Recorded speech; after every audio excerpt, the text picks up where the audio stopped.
好，一滴精油，好，搓一下，赶快双手合十，深呼吸，好，把你的鼻子慢慢靠近你的双手的掌心，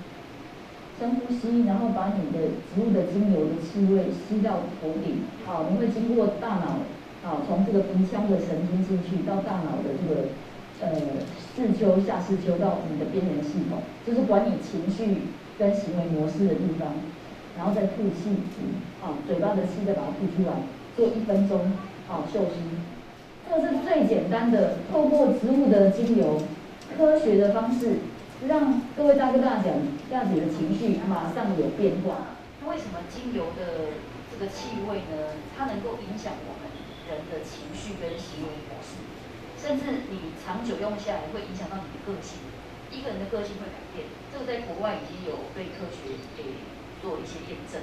好，所以我们透过大自然植物的东西，哈，就是你们现在大哥大姐看到的精油，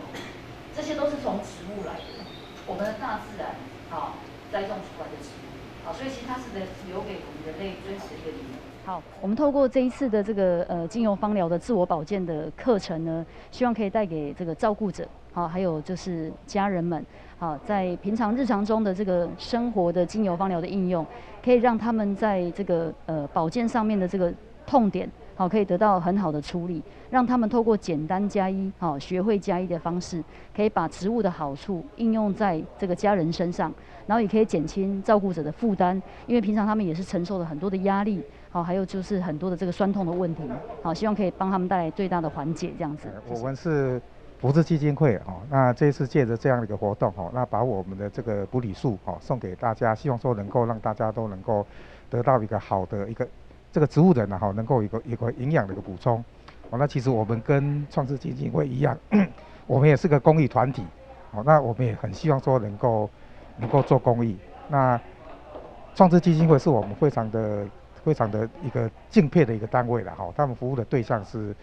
植物人哈，那我们是没有这个方面的这个服务，但是可以借由创世哈，可以达到这样一个目的，所以我们也很希望说未来能够继续跟创世继续的来合作。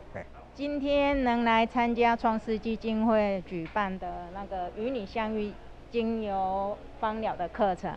然后从老师这里学到了先照顾好自己，